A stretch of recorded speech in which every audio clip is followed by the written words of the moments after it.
পরিস্থিতি তো ভাই সবাইকে জানা আছে। মেহরবানি করে আপনারা সামনে করে বসেন, আপনারা বসেন আর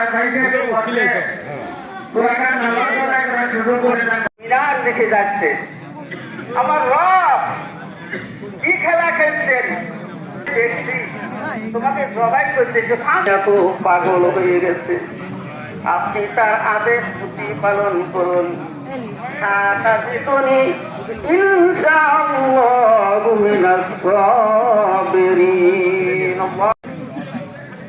ছুরি চালায় তাফসীর ইবনে আব্বাস রাদিয়াল্লাহু তাআলা আনহু বর্ণনা করেন, আমার রব সেই তরবারি ছুরির উপরে পেতলের একটা পর্দা ধারণ করাইয়া দিলেন। ছুরি কাটে না।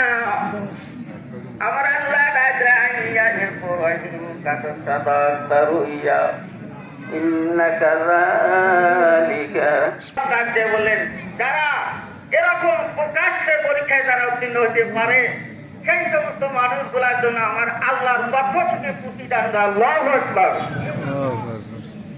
আমার রব ইন্না হাযা বালাউল মুবিন, রব্বুল আলামিন ডাক দিলেন, এটা তোমার জন্য সুস্পষ্ট একটা পরীক্ষা ছিল।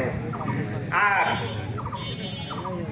আমি আল্লাহ রব্বুল আলামিন ওয়া ফাদাইনাহু যাবিহিল আযীম।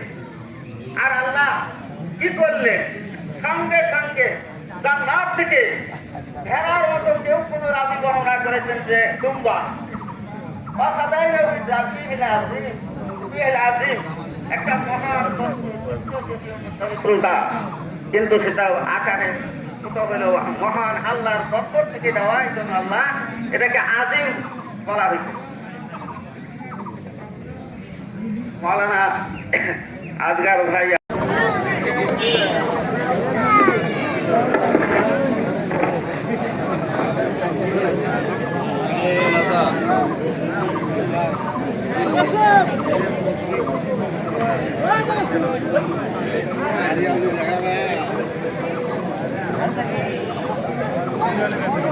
Gracias.